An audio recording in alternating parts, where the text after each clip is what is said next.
Akamaro ko gutohoza, kwandika no gushingura ivya kahise k'ishengero ry'abaporoti mu Burundi nico cari ciyumviro nyamukuru cakoranije abanditsi, abashakashatsi muri za kaminuza, abarongozi b'amashengero n'amashirahamwe rukristo.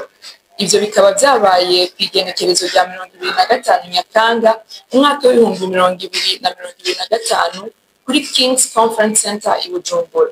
Diomede Hakizimana, umurongozi w'ishirahamwe Evangelisation Explosive mu Burundi, yatumiye abitavye muri urwo ruganda afadikanije n'ayandi mashengero n'amashirahamwe, aratubwira intumbero y'urwo ruganda. Intumbero yatumye dutumira abo bantu niyihe nuko no munsi hari kibazo cyuko kahise k'ishengero mu Burundi bitagaragara neza ko kanditswe kabitswe ahantu urunganuro riko ruraza rushobora kugashikira. Hariho amakuru twumva y'ivy'Imana yakoze, amakanguro yo mu myaka yaheze, ukabona kuko biri kose abatama bakoreye ishengero nibamara kurengana urabona ko urunganwe bw'uno munsi rushobora kutazoronka ayo makuru aho rukura neza ivyo bintu kugira ngo ruvyisunge mu gutera intambuko. Ico kibazo rero ni kibazo gikomeye cyane mu buzima bw'ishengero, niyo catumye dukoranya abo twashoboye gukorana kugira ngo twicare twiyumvire icokogwa kugira ngo ico kibazo nkiguma ari kibazo, ahubwo turabe ngene duha urufatiro urunganwe ruzoza mu buzima bw'ishengero mu Burundi. Urwo ruganda rukaba rwaranzwe no guhanahana ivyiyumviro no kwiyumvira icokogwa kugira ngo ishengero ry'abaporoti mu Burundi rigire kahise karyo kanditse kandi gashinguwe neza. Pasteur Donatien Ndagijimana asanzwe yarize ivyigwa vya kahise mu gisata c'inyigisho n'uburondezi muri kaminuza Histoire, Option, Enseignement et Recherche, niwe yashikirije icigwa c'uyu munsi. Aratubwira akamaro ko gutohoza no gushingura ivya kahise. Birakwiriye yuko ishengero ritohoza rikandika kahise karyo, ishengero ku giti caryo rimwe rimwe, ndetse novuga n'amashengero ndeka mvuge mu buryo mashengero giportipa karorero nayo akwiye kugira kahise. Kubera iki? Kubera yuko si byiza yuko kahise kibagirano, kaba kahise k'igihugu, kaba kahise k'umuryango, kaba kahise k'ishirahamwe canke ishengero, ikintu cose gikwiye kuba gifise kahise, kubera yuko kahise gategura kazoza kandi kahise katwigisha. Rero uravye muri Bibiliya mu isezerano rya kera, Imana yagiye yibutsa Abisirayeli ko badakwiye kwibagira ivyo yabakoreye. Imana yagiye yibutsa yuko badakwiye kwibutsa ko yabakuye mu gihugu c'ubuja muri Egiputa. Usomye hariya gusubira mu vyagezwe igice ca 6 urabisangamwo. Mbere usomye no muri Yosuwa urabibona neza igihe Abisirayeli bari bajabutse Yorodani, gwicemo kuri bakajabuka, avuze ati mwandura amabuye ku miryango ingana, mugira ugwibutso ntimuzokwibagira ivyo bintu.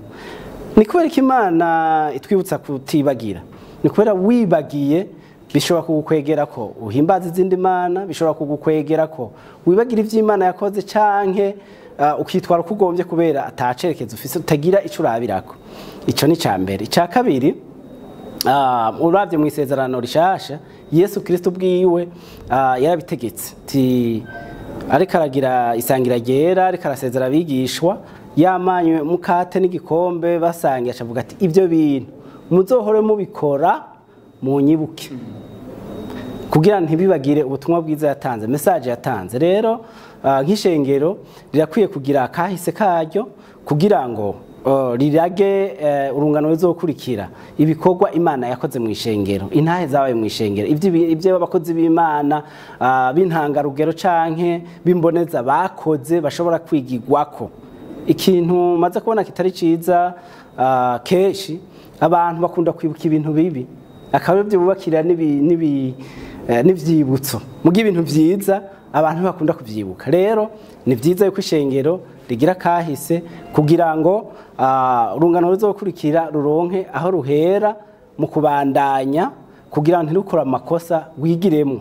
Mu Kirundi bavuga bati inzira nziza uyicamo kabiri, ariko kandi baravuga bati si vyiza ko igiti kigukora mu jisho kabiri.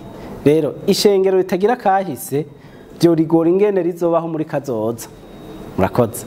nayo Munezero Etienne umuyobozi w'umuryango w'abasomyi ba Bibiliya mu Burundi Ligue pour la lecture de la Bible ishirahamwe rimaze gutunganya inganda nk'izo kuva mu 2017 yagize ati abarundi nibo bayamaze bati kahise gategura kazoza. Uru ruganda rwo guhanahana ivyiyumviro rero nakaryo keza ko kuduhuza twebwe abafise ico twoterera mu gikorwa co gutohoza mu gushingura neza ivyakahise n'igikorwa c'ishengero mu Burundi.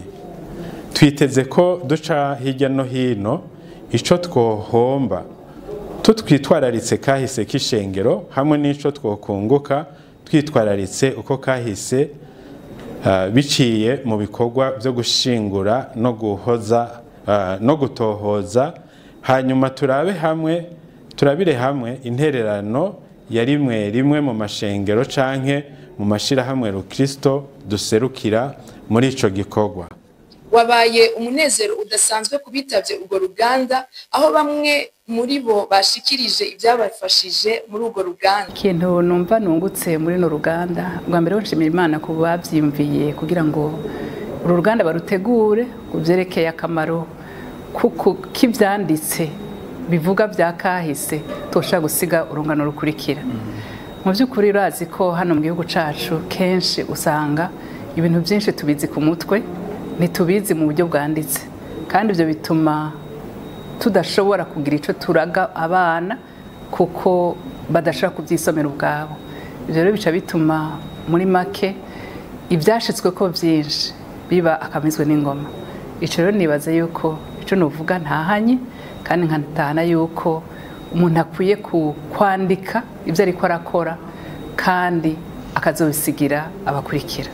Twafashijwe mu by'ukuri n'ibintu byinshi bitari bike, ariko reka mvuge bikenya. Ubwa mbere na mbere ni uko nibukijwe yuko ibijyanye na kahise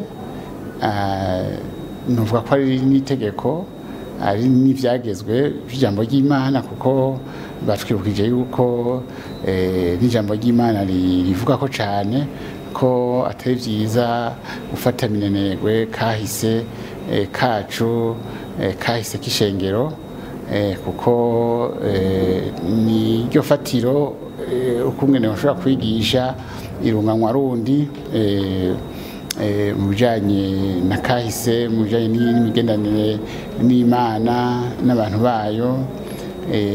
Rero kahise mu by'ukuri na Bibiliya yabidusaba kuvyitwararika. Rero byanyongereje inguvu n'intege kuko nasanze nkongera nkifuza ivyo Bibiliya idusaba. Rero ico ni cambere novuga. Ica kabiri nuko nibukijwe yuko mu by'ukuri iyo umuntu ariko aratohoza kahise cyangwa gafise cyangwa gakurikirana, usanga bifasha cyane kurwanya inyigisho z'ibinyoma, kandi mu by'ukuri nasanze ari ukuri n'ukuri. Ikindi, iyo mushoboye kuronka kahise kamwe mukakandika, ahenshi birashobora gutanga inguvu mu bijanye no gutsimbataza ubumwe no gukorera hamwe. Rero ivyo naciye mbona ko ari ibintu by'ingirakamaro, kandi bimpa kuraje kuzobandanya nitaho ibijanye na kahise k'ishengero hano mu Burundi. Mu gusozera, Diomede Hakizimana arongoye ishirahamwe Evangelisation Explosive ryateguye urwo ruganda, akaba yashikirije ico biteze inyuma y'urwo ruganda. Turiteze umwimbo munini muri kino gikorwa, ko twizigira ko amashengero yashoboye gushika ngaha n'amashirahamwe Rukristo yashitse ngaha, ndetse n'abanditsi ku giti cyabo bariko barakorera ishengero bashoboye gushika ngaha, bagiye barakangutse.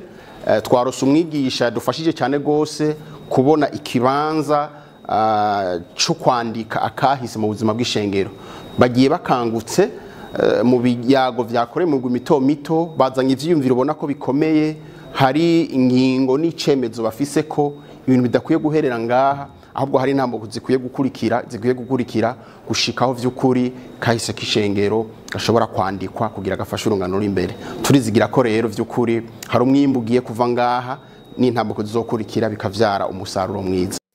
Ishirahamwe Evangelisation Explosive ryateguye urwo ruganda rifadikanije n'amashengero n'ayandi mashirahamwe asanzwe afise imyitwarariko wo gushikiriza ubutumwa amahanga bakaba biyemeje kubandanya ibiganiro nk'ivyo bitumbereye ku kubona ishengero ry'abaporoti mu Burundi Église protestante rifise kahise kanditse kandi gashinguwe neza.